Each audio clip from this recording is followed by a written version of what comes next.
Hello. इ गाना जे लड़का तरफ के बा लड़का पक्ष से ओकरा खातिन ह।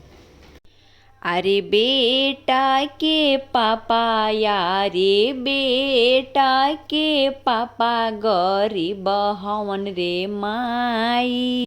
पैसा कारण बेटा बेचलन रे माई। पैसे कारण बेटा बेचलन रे माई।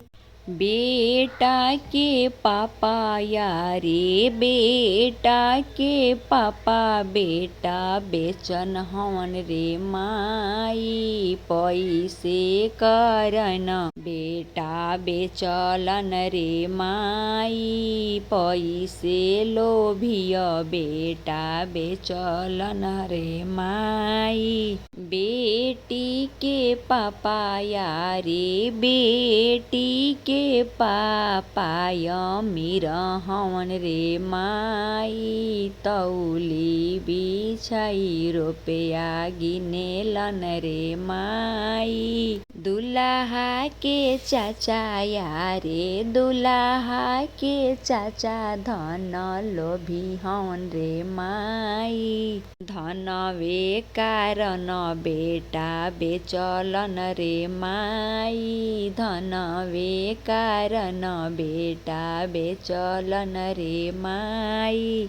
दुल्हिन के चाचा यारे दुल्हिन के चाचा अमीर हवन रे माई। दुल्हिन के चाचा यारे दुल्हिन के चाचा दानी हवन रे माई। गड़ी पर गड़ी पैसा गिनेलन रे माई। गड़ी पर गड़ी पैसा गिनेलन रे माई।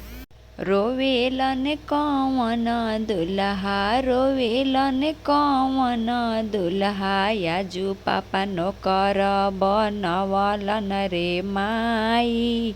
आजू चाचा नौकर बनवलन रे माई। हँसेली कौन बेटी हँसेली कौन बेटी आजू पापा नौकर खरीदलन रे माई।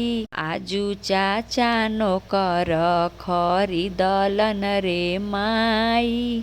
दुल्हा के भैया यारे दुल्हा के भैया गाड़ी लोभी हवन रे माई। गड़िए कारण भाई बेचलन रे माई। गड़िए कारण भाई बेचलन रे माई। दुल्हिन के भैया सखर हवन रे माई। गड़िए बैठाई दुल्हिन विदा कैलन रे माई। हँसेली कौन बेटी हँसेली कौन बेटी आजू भैया नौकर खरीदलन रे माई।